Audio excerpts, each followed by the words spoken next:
Morning all of you. നമസ്കാരം. എല്ലാവർക്കും ദൈവത്തിന്റെ രക്ഷയും സമാധാനവും ഉണ്ടാവട്ടെ എന്ന് പ്രാർത്ഥിക്കുന്നു. Thank you so much. Welcome to orange apple motivational monster.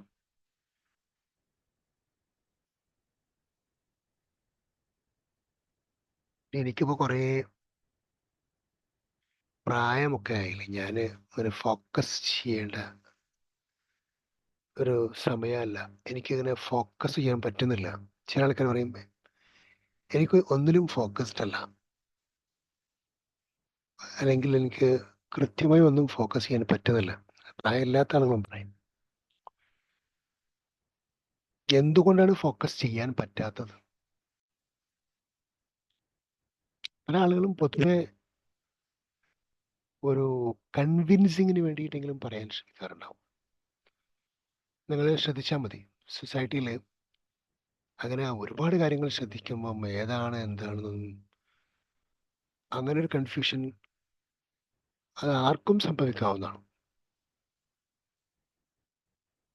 So actually അതിൻ്റെ പ്രശ്നം എവിടെയാണ് ശരിക്കും? രണ്ട് രൂപത്തിൽ അതിന് സംഭവിക്കാം. ഒന്ന്, ലൈഫിൽ ഫോക്കസിനെ കുറിച്ച് അറിയുകയോ പഠിക്കുകയോ മനസ്സിലാക്കുകയോ ഫോക്കസ് ചെയ്യണമെന്ന് ചിന്തിക്കുകയോ ഫോക്കസ് ചെയ്യാൻ വേണ്ടി പ്രേരിപ്പിക്കപ്പെടുകയോ ഫോക്കസ്ഡ് ആവണമെന്ന് മെൻറ്റർ ചെയ്യപ്പെടുകയോ ചെയ്യാതെ പോയിട്ടുള്ള ഒരു വിഭാഗം. മറ്റൊന്ന് എന്ന് പറയുന്നത്,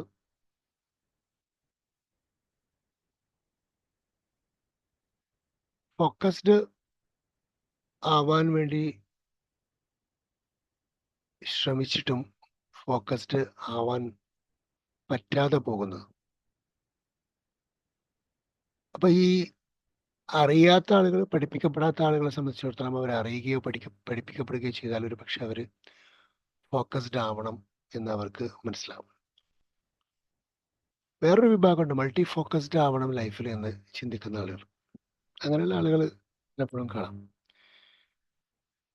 ചില എംപ്ലോയേഴ്സിനോടൊക്കെ സംസാരിക്കുമ്പോൾ, ചില ആളുകളോടുള്ള ട്രെയിനിങ്ങിൻ്റെ ഇടയ്ക്ക് സംസാരിക്കുമ്പോൾ അവർ പറയാറുണ്ട്, ഒരുപാട് ടാസ്കുകൾ ചെയ്യുന്ന, ഒരുപാട് കഴിവുകളുള്ള മൾട്ടി ഫോക്കസ്ഡ് ആയിട്ടുള്ള ആളുകളെ വേണം. ഒരു സിനാരിയോ നമ്മൾ അണ്ടർസ്റ്റാൻഡ് ചെയ്യേണ്ടത്, നാച്ചുറലി പുരുഷന്മാർ മൾട്ടി ഫോക്കസ്ഡ് അല്ല, സിംഗിൾ ഫോക്കസ്ഡും. സ്ത്രീകൾ മൾട്ടി ഫോക്കസ്ഡും ആയിട്ടാണ് സൃഷ്ടിക്കപ്പെട്ടുള്ളത്. സൃഷ്ടിയുടെ ഏറ്റവും വലിയ പ്രത്യേകത. അപ്പോൾ സ്ത്രീകളെ സംബന്ധിച്ചിടത്തോളം ഞാൻ ഒരുപാട് കാര്യങ്ങൾ ഫോക്കസ് ചെയ്യുന്നുണ്ട്, അപ്പോൾ അതും എല്ലാം വിജയിക്കുന്നുണ്ടല്ലോ, കുഴപ്പമില്ല എന്ന് പറഞ്ഞാൽ it is natural, quiet natural. But ആണുങ്ങളെ സംബന്ധിച്ചിടത്തോളം പക്ഷേ അത് അത്ര പ്രാപ്യമല്ല, കാര്യമല്ല. കാരണം അവരുടെ ഫിസിക്കൽ നേച്ചർ പ്രകാരം ഇത് പോസിബിലിറ്റി വളരെ റയർ. പിന്നെ ഹോർമോൺ വേരിയേഷൻ കൊണ്ട് മാത്രം സംഭവിക്കാൻ സാധ്യതയുള്ളൂ. അപ്പോൾ മൾട്ടി ഫോക്കസ്ഡ് എന്ന് പറയുന്ന ഒരു സംഭവം ആക്ച്വലി നേരത്തെ നമ്മൾ പറഞ്ഞതാണ്.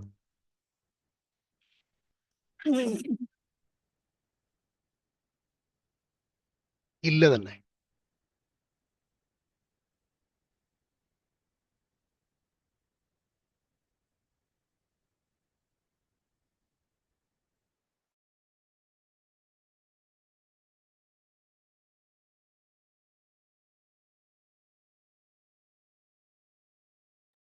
നമ്മൾ പറഞ്ഞു ആക്ടിവിറ്റികൾ വരുന്നു, ഹെൽത്തി ആവണം, നോളജ് ഓറിയന്റഡ് ആവണം, അങ്ങനെ ഓരോ കാര്യങ്ങൾക്കും അതിന് സമയം അലോക്കേഷനും ഒക്കെ ഉണ്ട്.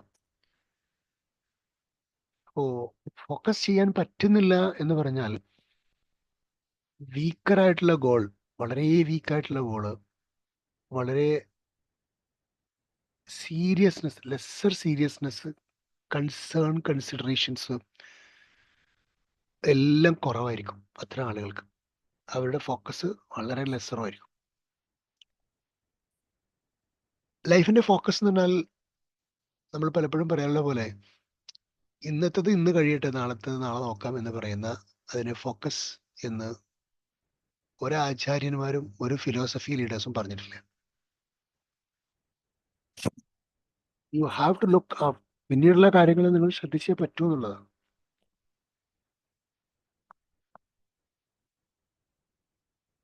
അപ്പോൾ വളരെ ദൂരത്തേക്ക് നോക്കി ജീവിക്കുക എന്നുള്ളത് വളരെ സീരിയസ് ആയിട്ടുള്ള കാര്യം. അതുകൊണ്ട് തന്നെ ഏത് രൂപത്തിൽ ചിന്തിച്ചാലും, അത് റിലീജിയസ് ആയിട്ട് ചിന്തിച്ചാലും സോഷ്യലി ചിന്തിച്ചാലും നാച്ചുറലി ചിന്തിച്ചാലും ഒക്കെ വളരെ ഫോക്കസ്ഡ് ആയിട്ടുള്ള കാര്യങ്ങൾക്ക് വേണ്ടിയിട്ട് തന്നെയാണ് ദൂരത്തേക്ക് ഫോക്കസ് ചെയ്യാനുള്ളത്. തൊട്ടടുത്തേക്ക് ഫോക്കസ് ചെയ്യാൻ എന്നുള്ളതല്ല, വളരെ ദൂരത്തേക്ക് ഫോക്കസ് ചെയ്യാൻ സാധിക്കണം, ഫ്യൂച്ചറിസ്റ്റിക് ആയിട്ട് ഫോക്കസ് ചെയ്യാൻ സാധിക്കണം. അപ്പൊ ഇതൊരു ലേണിംഗ് ആണ് ആക്ച്വലി. ഓരോ വിഷയത്തിലും അപ്പൊ ദീർഘവീക്ഷണം വേണം, അതേ വേണം, വിഷൻ വേണം, അതേ വേണം. അപ്പൊ ആ വിഷൻ ഓറിയന്റഡ് ആയിട്ടുള്ള തോട്ട്സ് ജനറേറ്റ് ചെയ്യണം, ജനറേറ്റ് ചെയ്തേ പറ്റൂ. അല്ലാതെ എനിക്ക് ഇത്ര ചിന്തിക്കാൻ പറ്റൂ, എനിക്ക് ഇത്രയും നോക്കേണ്ടതുള്ളൂ, ഞാൻ ഇത്രയും നോക്കൂ, ഇതിനപ്പുറത്തേക്കൊന്നും ചിന്തിക്കാൻ എനിക്ക് പറ്റില്ല എന്ന് ഒന്നും പഠിപ്പിക്കപ്പെട്ടിട്ടില്ല എന്നുള്ളതാണ്.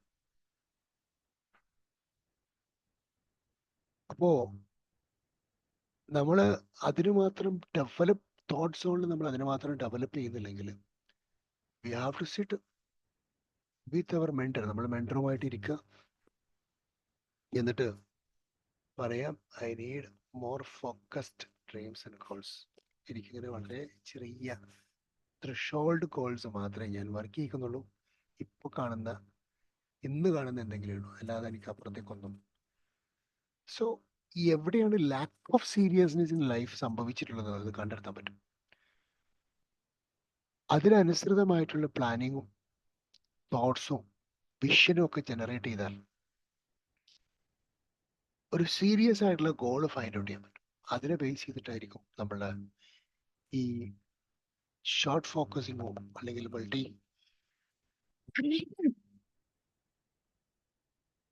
ഫോക്കസിംഗ് എന്നൊക്കെ നമുക്ക് എക്സിറ്റഡ് ആവാൻ പറ്റുകയും വളരെ സീരിയസ് ആയിട്ടുള്ള ഫോക്കസിലേക്ക് നമ്മൾ മാറുകയൊക്കെ ചെയ്യും.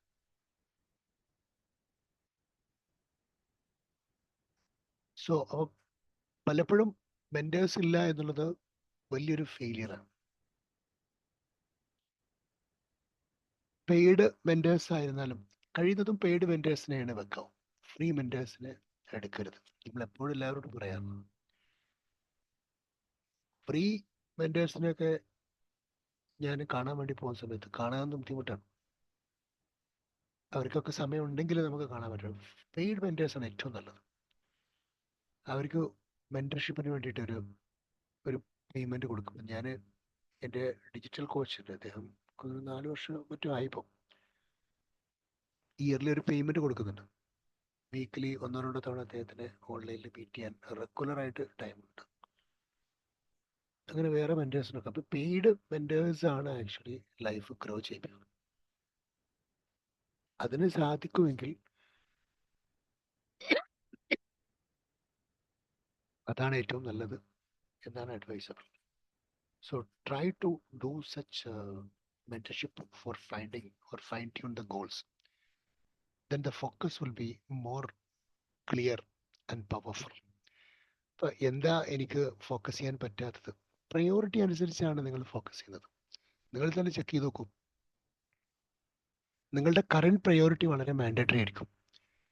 ആ പ്രയോറിറ്റി വളരെ സീരിയസ് ആയിട്ടുള്ള ഒരു ഹൗസ് വൈഫായിട്ട് വളരെ പെർഫോമിംഗ് ആയിട്ടുള്ള ഒരു പാർട്ട്ണറായിട്ട് പെർഫോം ചെയ്യാൻ വേണ്ടി നിൽക്കുന്ന ഒരു വീട്ടമ്മ, അവരുടെ ഏറ്റവും വലിയ പെർഫോമൻസ് സാറ്റിസ്ഫൈങ് മൈ ഹസ്ബൻഡ്, അല്ലെങ്കിൽ ഹസ്ബൻഡിനെ പ്രീതിപ്പെടുത്തണം വീട്ടിൽ.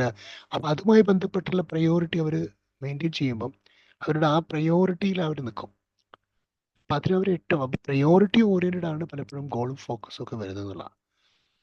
അപ്പോൾ പലപ്പോഴും നിങ്ങൾ വിചാരിച്ച് കറക്റ്റ് ഇത് എഴുതി കണക്ക് നോക്കുമ്പോൾ മനസ്സിലാവും you are not doing wrong. നമ്മൾ റോങ് ആവില്ല, we are right. But you have a right to see more focused, more bigger goals. വലിയ ഫോക്കസ്ഡ് ആയ, കൺസേൺഡ് ആയ, സീരിയസ് ആയിട്ടുള്ള വിഷൻസും ഗോൾസും ഒക്കെ കാണാനുള്ള റൈറ്റ് എല്ലാ ഇൻഡിവിജ്വൽസിനും ഉണ്ട്.